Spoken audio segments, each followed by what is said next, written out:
Walaupun hanya tengah makan, dia senyum juga. Yang penting jangan tercekik tulang je. Makan apa, nasi lemak tu ya. Sampai hati makan seorang-seorang ya. Saya seorang je bercakap, tuan-tuan sambil mendengar program sambil sambil makan. Itulah keistimewaan khusus secara di alam bunian ini ya. Alright, baik ya. Tapi senyum tuan-tuan ya. Jadikan senyum. Senyumlah saja tuan-tuan. Sebab apa ya?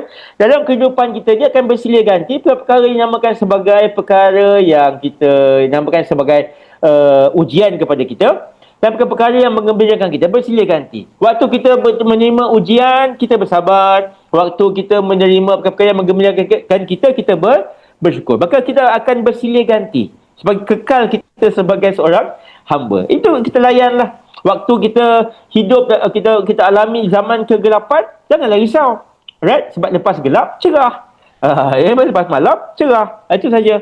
Waktu sakit, ya sakit. Bila sakit, lepas sakit, sihat. Itu maksudnya. Tapi Cik Zul, kalau sakit tu tak sihat, tu tandanya dah sampai akhir hayat kita. Itu perkara biasa dalam kehidupan kita. Maka kenapa perlu dirisaukan kehidupan ini? Sebab dia akan bersilih ganti. Bersilih ganti. Ada waktu kita gembira, ada waktu sedih. Tuan-tuan nak faham kisah ini, tengok cerita Hindustan. Hindustan dia pandai main. Kejap dia gembira, kejap dia sedih. Waktu beri tekanan, lepas tu gembira kembali dengan nyanyian, dengan tarian. Bersilih-silih ganti sehingga kita mampu untuk kekal tengok cerita Hindustan tu 3 jam. 3 jam tu part 1, part tu tambah lagi 3 jam tu kisah Hindustan. Saya seronok suka tuan-tuan. Suka tengok cerita Hindustan. Sebab apa ya? Sebab saya ni walaupun belah bapak saya keturunan Cina, belah mak saya ni keturunan India sebenarnya. Jadi kita ni ada darah India, ada darah Cina. Sebab mak saya yang dominannya, jadi kita banyaklah tengok cerita Hindustan. Right? Jadi kisah Hindustan tu kisah yang mengembirakan. Sebab apa? Dia ada sedih, dia ada kecewa, sedih, dia ada marah, dia ada takut, kan? Dia ada happy. Itu perkara-perkara yang menyeronokkan. Walaupun semua cerita Hindustan sama saja. Tidak ada yang mengisahkan macam perihalan SME Corp ke, tak ada ya.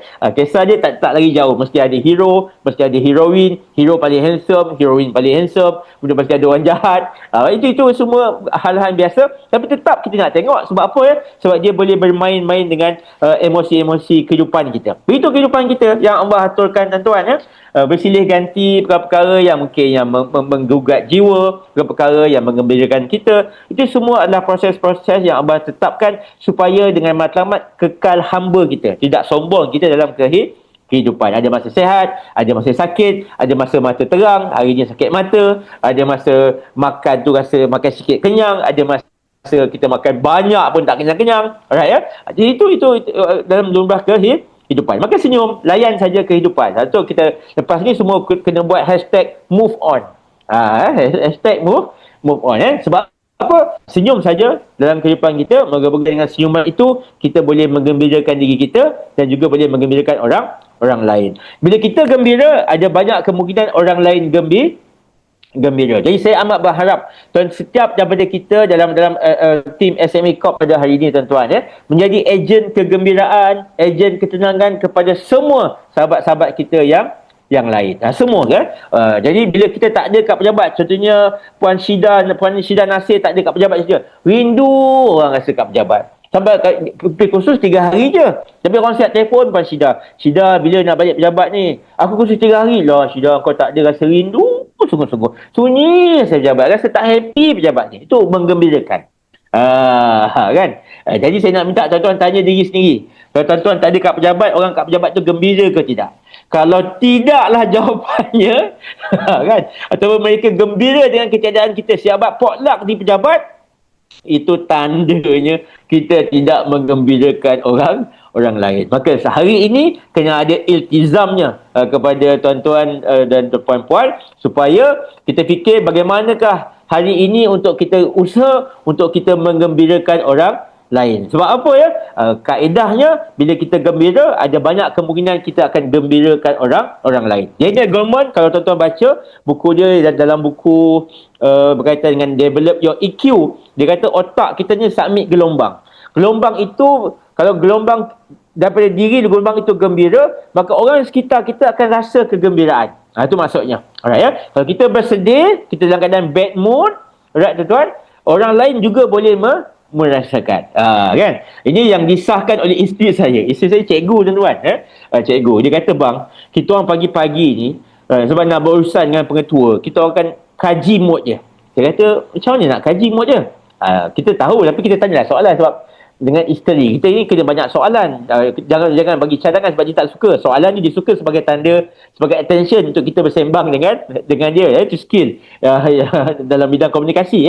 Jadi kita tanya macam mana nak tengok mood dia. Kita orang pagi-pagi bang, bila pengetua sampai, bila dia keluar kereta, right? Dia keluar kereta, kita akan tengok dia punya rambut dulu bang. Rambut saya kata, kalau rambut dia tu basah, kemas rapi, tu tanda mood dia baik. Saya kata rambut ke dia? Rambut ya. Right? Tapi kalau rambut dia berserabut, itu tanda mood tak baik bang. Jangan sesekali lalu 10 km radius dekat dengan dia. Confirm kena marah. Segala perkara pun kena marah. Right ya? Itu pengetua tak sembang pun. Dia keluar kereta je. Jadi orang boleh mengetahui ya. Alright, sebab jadi seorang dengan itu tuan-tuan ya. Buatlah apa sahaja hal-hal menggembirakan kita. Sebab itu saya selalu beritahu pada sahabat-sahabat kita, datanglah kerja dengan usaha untuk datang kerja gembira. Buatlah apa sahaja perancangan tuan-tuan. Untuk tuan-tuan datang kerja gembira.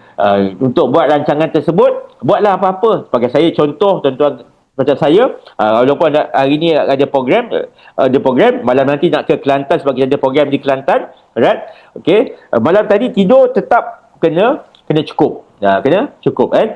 Bila cukup pula saya jaga hubungan dengan isteri, sebab isteri juga boleh menyebabkan konflik yang paling besar dalam dunia. Jaga hubungan. Apa yang menyebabkan perkara yang dia tak suka, kita tak buat contohnya kan. Jadi bini pun gembira, tidur pun cukup, kita bangun dalam keadaan gembira untuk datang ke kerja gembira. Itu contoh rancangan. Right? Ada orang, contoh isteri saya, dia kena pagi-pagi kena minum Nescafe. Minum Nescafe dengan kafein itu, dia boleh rasa segar dan gembira. Ada akak kita kena makan nasi lemak. Nasi lemak pula kena nasi lemak spesifik yang dia kena beli. Kedai lain dia tidak akan menggembirakan dia. Jadi setiap daripada kita ada perkara yang kita kena rancang untuk datang kerja gembira. Boleh ya? Jadi saya nak minta tuan-tuan sekali lagi dekat ruangan chatting, tuliskan kepada saya, apakah biasanya rancangan tuan-tuan untuk datang kerja gembira, datang ke pejabat SME Corp, datang kerja gembira. Apa rancangan yang tuan-tuan buat? Silakan.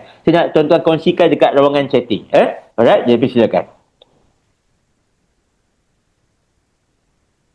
Tuan-tuan punya rancangan untuk datang kerja gembira. Ataupun tuan-tuan tak ada rancangan, memang kerja nak bunuh orang saja. Right, mesti ada rancangan kan? Silakan. Tuliskan dekat ruangan chatting. Kongsikan dekat ruangan chatting, apakah rancangan tuan-tuan untuk datang kerja gembira. Silakan.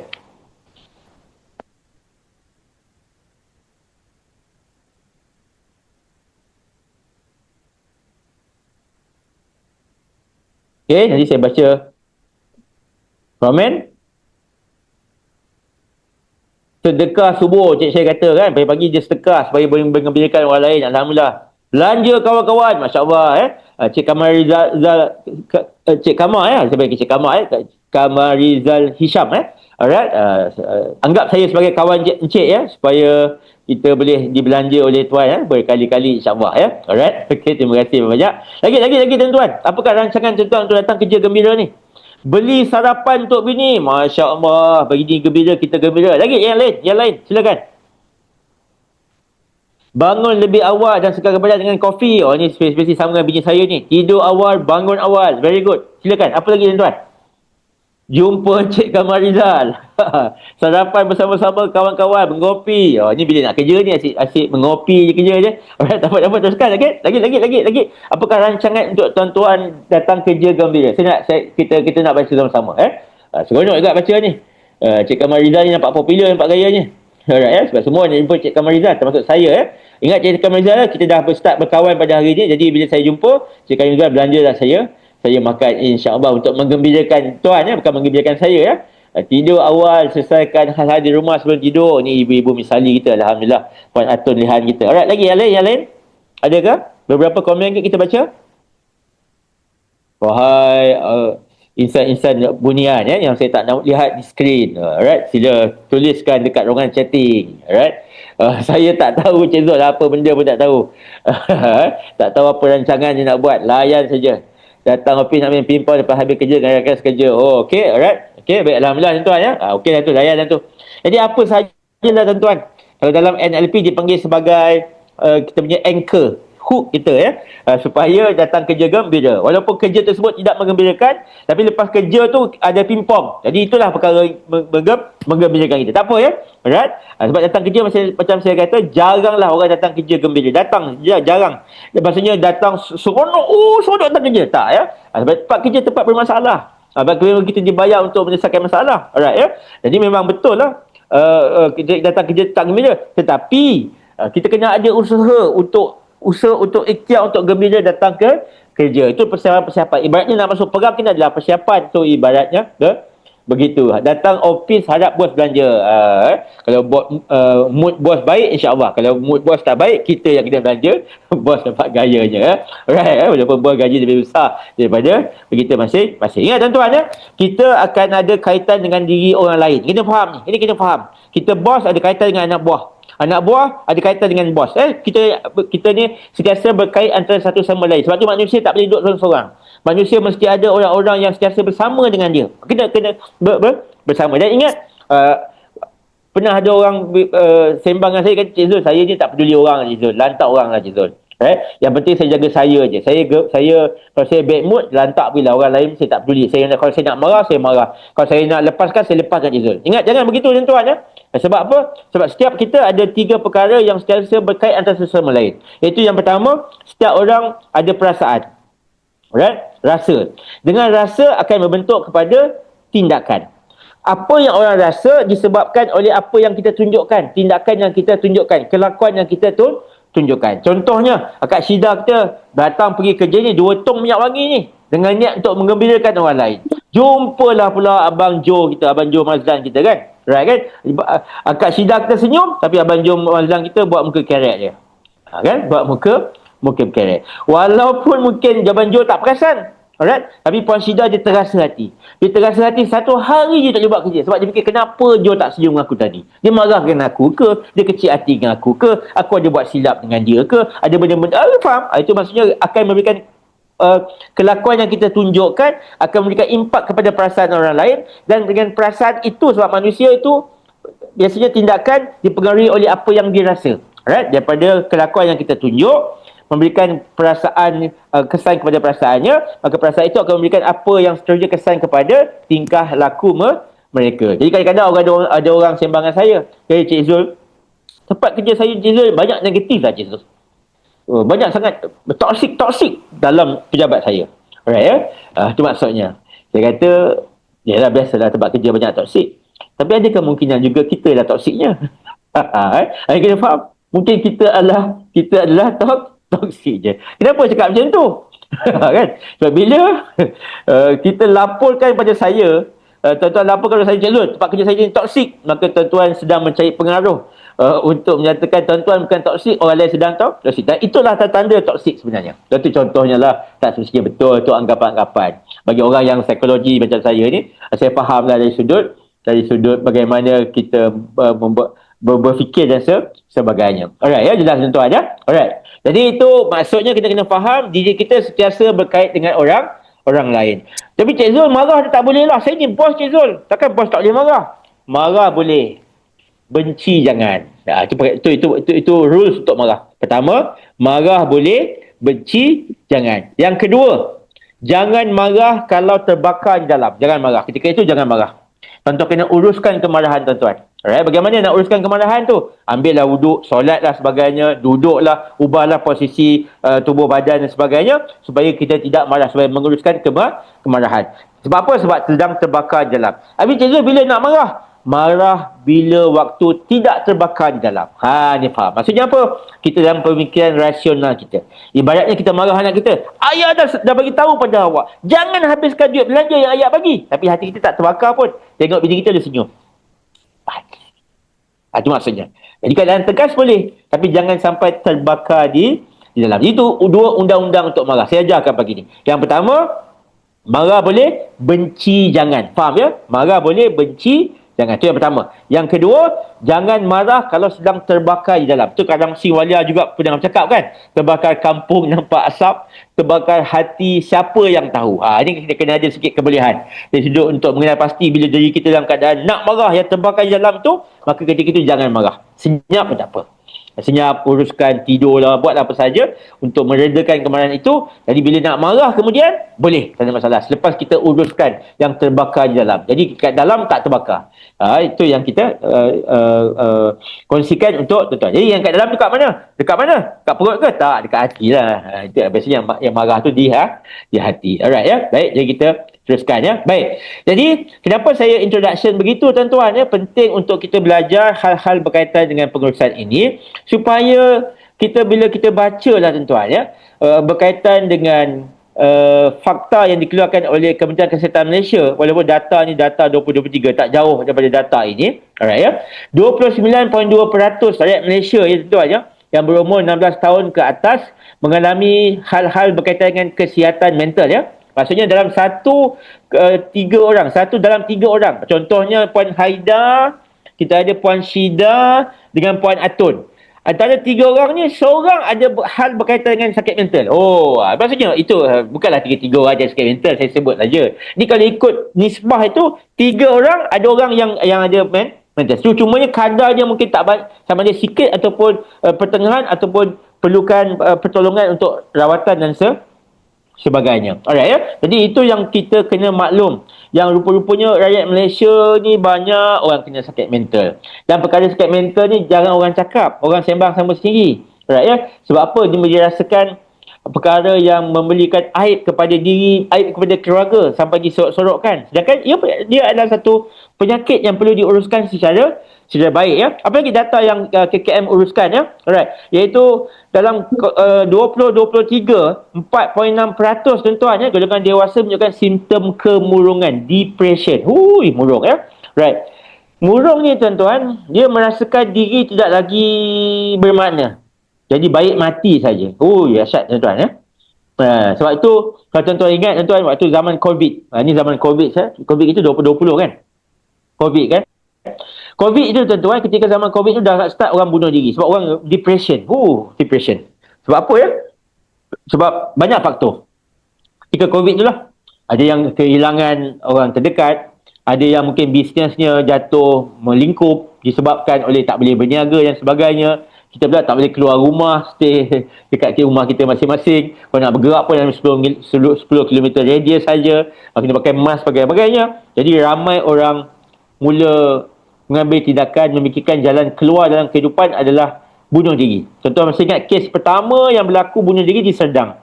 Ada orang bunuh diri di jambatan komuter Serdang tu, jantas tu ya. Alright. Bila berlaku begitu, saya ambil tindakan, saya kumpulkan sahabat-sahabat saya satu Malaysia ni. Rakan-rakan belajar, rakan-rakan kerja kita. Right? Kita tubuhkan satu grup Facebook sebab kita masa tu tak ada Zoom lagi. Right, kan? Kita tubuhkan satu grup Facebook. Nama dia Zoom dah ada, sorry ya. Zoom dah ada. Alright, cuma kita tak popular lagi. Waktu zaman COVID tu baru start popular. Zoom lah, Google Meet lah kan. Alright, jadi saya kumpulkan sahabat-sahabat saya dalam Zoom. Saya ingat lagi kita ada Zoom, kemudian kita mesyuarat untuk kita buat satu tindakan bersama. Iaitu kita tubuhkan grup Facebook group, nama dia grup Jabatan Netizen Prihatin Negara, JNPN. Saya tak pasti kalau tuan-tuan kat sini ada join, tapi grup itu puluhan ribu yang join waktu COVID tu lah. Waktu COVID. Dengan tujuan, siapa yang ada masalah, siapa yang tertekan, siapa yang apa sahaja kesusahan, tuan-tuan nyatakan dekat ruangan posting tuan-tuan, buat suatu posting, asalkan posting tersebut valid, akan ada orang sekitar yang membantu. Jadi itu yang keluar dalam grup-grup kita, keluar yang kita jaga kita. Itu yang kita aturkan. Dan kita ketika itu bukan bersifat politik pun, tak. Kita bersifat orang-orang independent, right? Yang kita bukan NGO dan sebagainya. Kita wujudkan satu platform saja supaya kalau ada orang yang ada masalah yang dirasakan tidak ada jalan keluar daripada masalahnya, dia kena sedar ada orang nak bantu. Itu maksudnya. Yang itu kita wujudkan Jabatan Netizen Prihatin Negara. Dan kita tak sangka grup itu dapat sambutan yang sangat banyak. Dan rupa-rupanya dengan usaha kita yang sedikit itu tuan-tuan, satu Malaysia dapat dibantu. Itu ya. Alright. Kemudian geng-geng kita pula keluarkan page yang Facebook group masa apa tak jadi pada hari ni. Itu geng-geng kita lah. Masa apa tak jadi pada hari ini. Cuma masa apa tak jadi hari ini adalah grup hiburan. Grup hiburan maksudnya siapa masa tak jadi buat posting. Memang kelakar dengan komen dan sebagainya lah kan.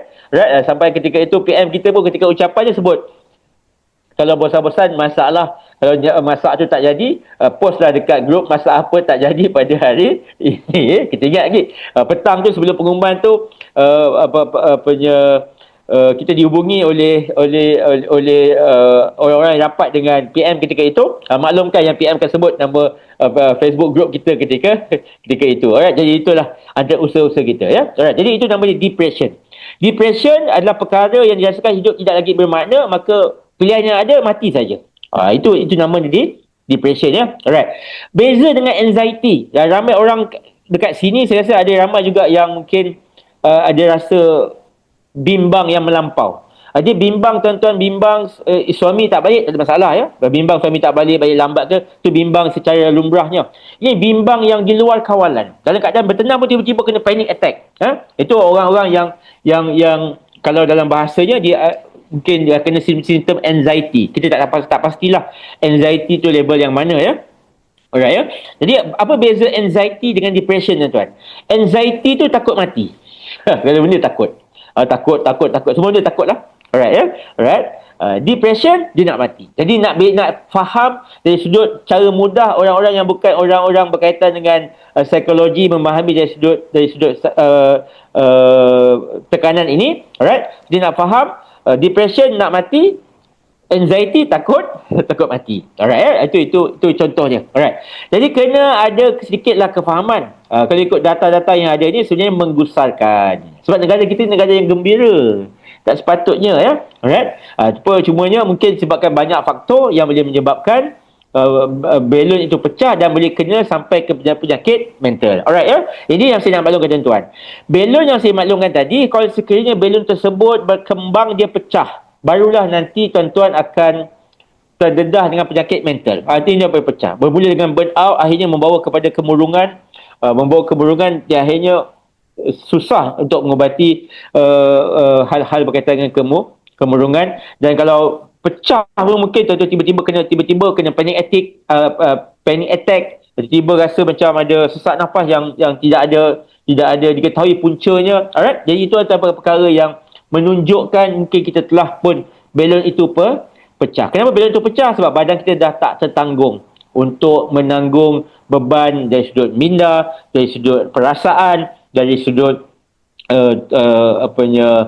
fizikal kita. Jadi menyebabkan kita terkenalah perkara yang berkaitan sebagai penyakit mental kesihatan mental ini ya. Alright. Baik. 16.5% ya anak-anak kita yang walaupun masih remaja sudah menunjukkan masalah kesihatan mental. Alright. Kena ingat anak-anak kita ni kita kena doa banyak-banyak sikitlah. Pertama hormonnya tak stabil.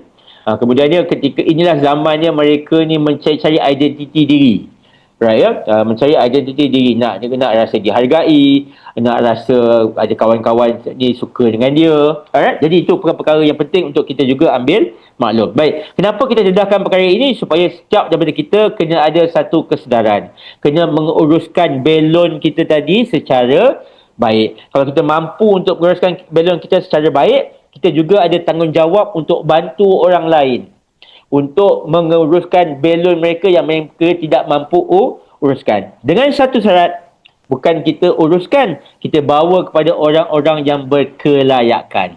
Pada tuan ya, berkelayakan. Saya tak pasti kalau di SMA Corp kita ada di bahagian semua manusia ada orang-orang yang pakar dalam sudut counselling ke ataupun sudut psikologi. Tapi kalau sebaik-baiknya kita adalah di SMA Corp ini pegawai-pegawai psikologi dan yang kaunselor. Jadi kalau sekiranya ada ahli-ahli kita ataupun kita punya team members kita dalam organisasi kita yang ada hadapi yang perlu minta pertolongan, maka mereka tahu untuk rujuk siapa. Ingat tuan-tuan ya, tuan-tuan jangan rujuk sebarang orang tau.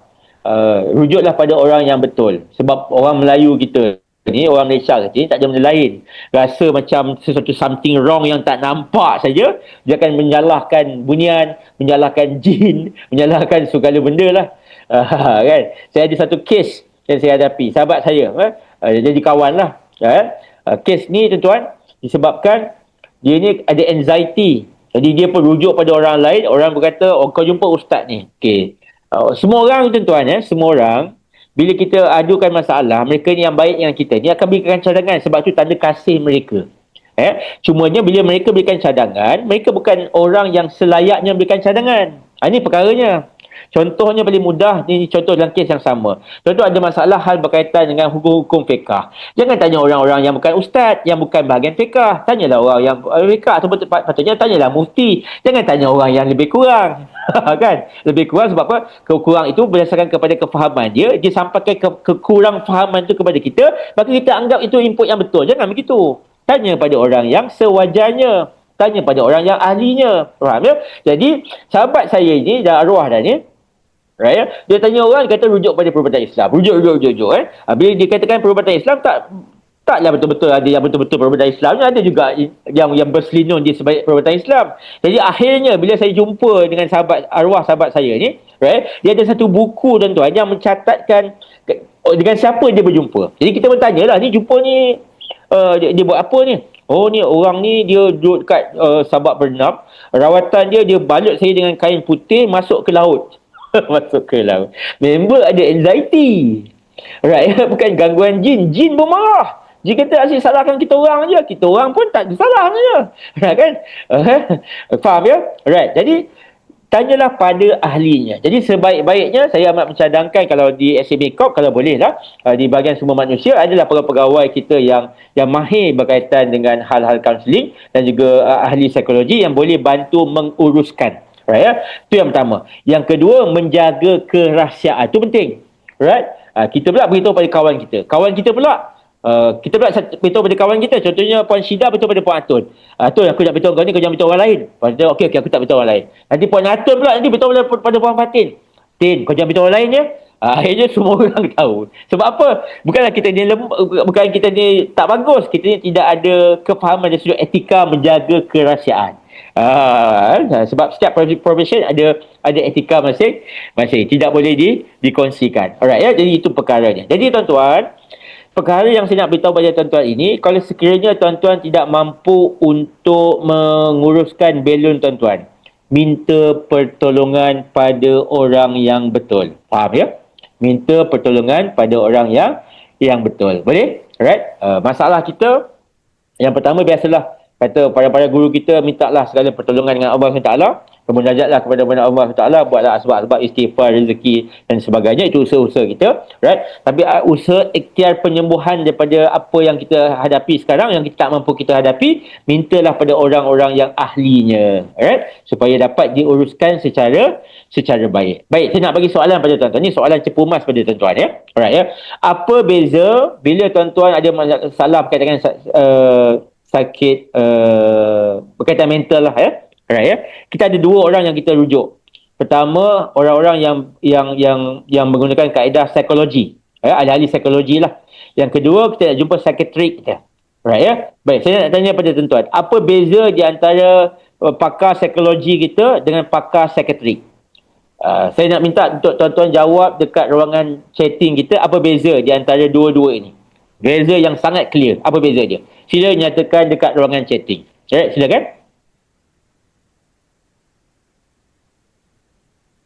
Apa beza di antara